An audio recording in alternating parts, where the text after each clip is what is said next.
Good morning, good afternoon, good evening, YouTubers. This is Jerry Diamond with How to Get Out of Babylon. I'm trying to do a video every day. I don't know how often they're going to be able to upload unless I get to some Wi-Fi or someplace with better signal. But I'm going to try to keep at it. So I did a few videos, and hopefully they'll be uploaded before this one. But just wanted to cover a few things. And one of them is that I've been plugging away at this for a long time. Been doing prepping since 1980 or so. Always with the view that there would be people out there that would need help. And if I didn't help them, I felt like it was on my head, that they would not make it because of that. So that's always been my earliest understanding and undergirding of preparedness. And back then, I don't talk about this too much, but I just had I don't even remember waking, sleeping, I don't know. I just had a picture that was literally seared into my mind and heart, and being that it was, I describe it as like it was a picture of that you'd hang over your couch, of a pasture and trees in the background.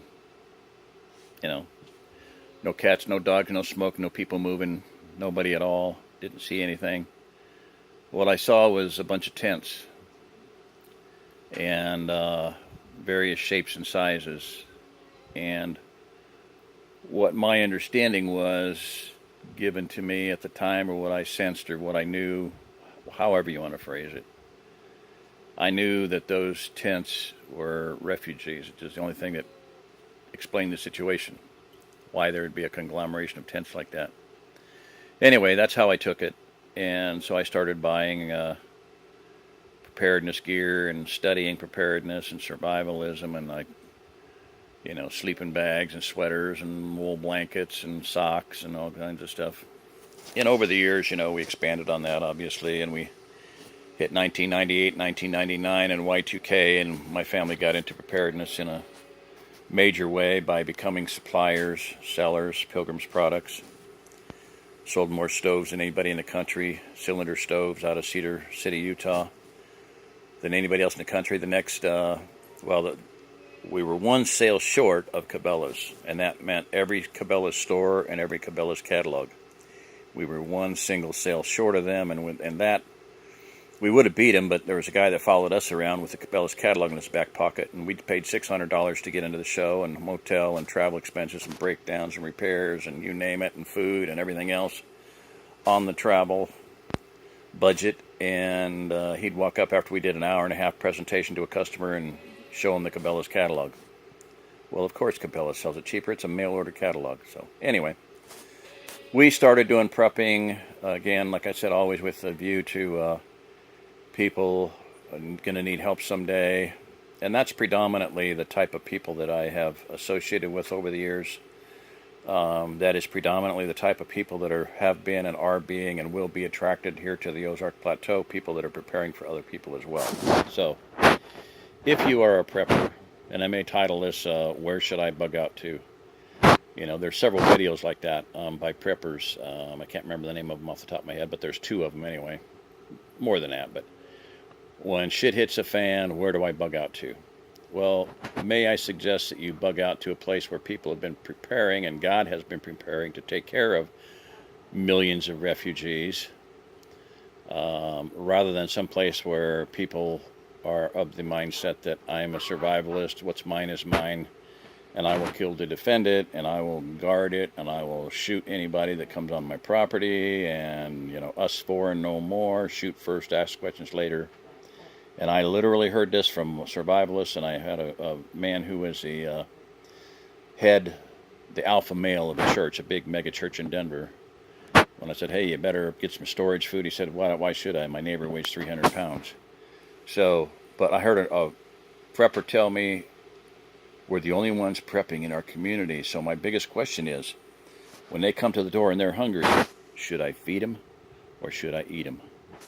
If you want to go to a place like that, go to the Flathead Lakes, Flathead Valley in Montana, Idaho, Oregon, the Redoubt States, Redout, like redoubt. It's a military term. It's a last-minute idea of a defense, oftentimes a hastily thrown up earthen bank to defend the main fort. My suggestion is come to the main fort. That is here. It's not my opinion.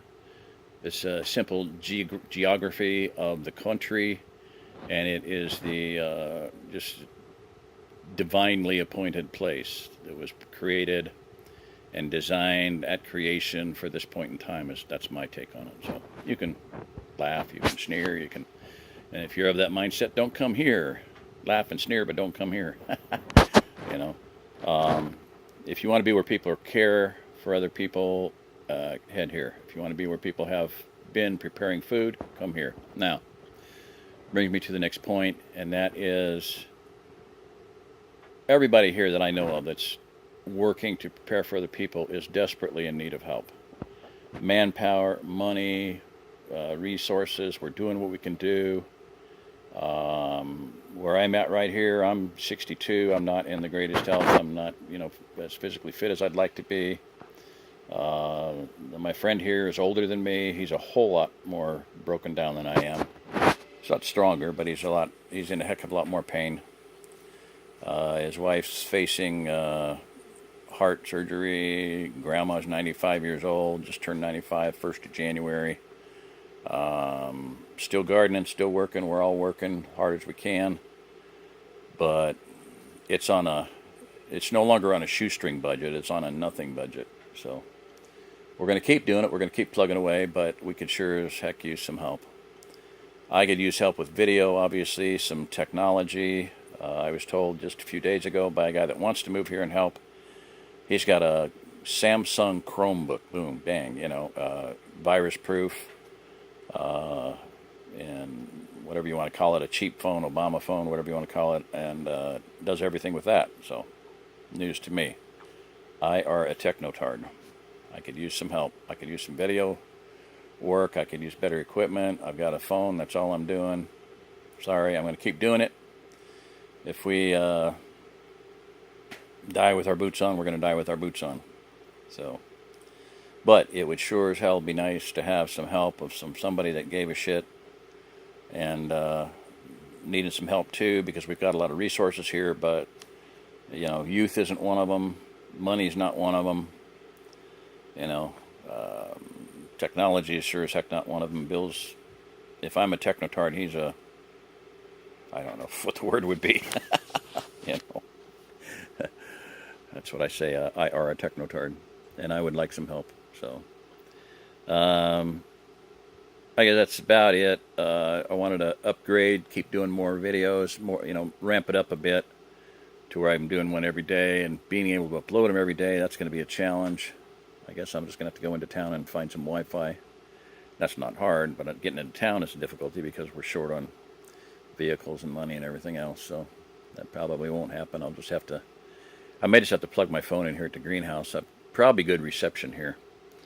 And where I'm at over at John's, it's a little bit downhill. It's further north and further away from antennas, and just enough that I haven't seen a video upload for 3 days. Here, I could get one uploaded in a few hours, so I may just have to, I guess, park my phone here and suffer. It's my clock, it's my reading, it's my writing. I write on videos all over the country, all over the world. So, anyway, that's it. Need help desperately.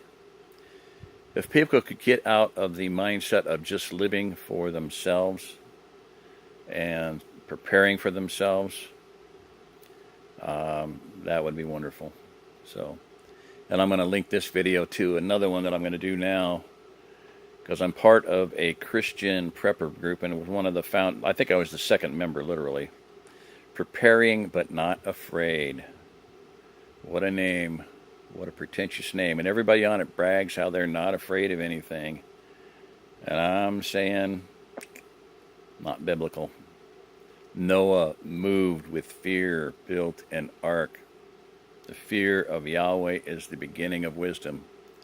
If you are not afraid of deity, if you are not afraid of what is coming down on this world, you are merely an uneducated fool.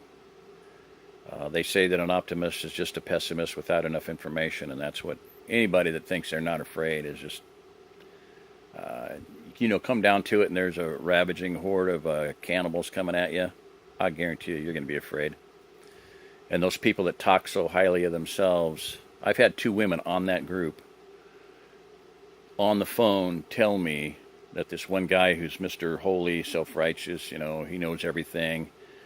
If you don't agree with him doctrinally, you're a piece of crap.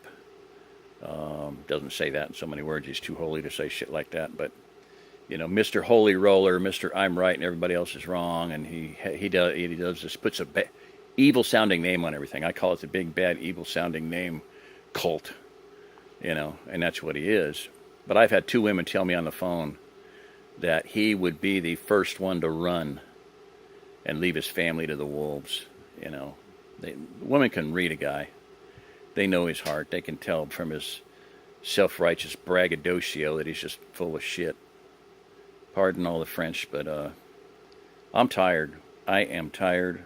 I am, I know a part of it is just not being able to get as much done as I wanted to on the rocket stove. I got it working. It's running right now. I'll do a quick video on that. But, women can read a guy. And you want to brag and say how righteous you are and how religious you are and how holy you are and how right you are. You're phony. Big phony. There have been guys on that group like that, and they're just blowing smoke up everybody's butt if they're stupid enough to let it be blown up their butt. So, anyway, I'm tired. And yeah, I'm just kind of... It's cold. It's icy. You have to be real careful walking. Not getting a lot done. Cabin fever type of thing, maybe. I don't know. But, just... It's depressing not being able to get done what we want to get done. So I'm sure Bill, my friend, is in worse shape than me right now mentally. So it's his wife facing surgery. We could use prayers. We could use help. We could use some physical help. I've had people come out here and say they're going to help and go home.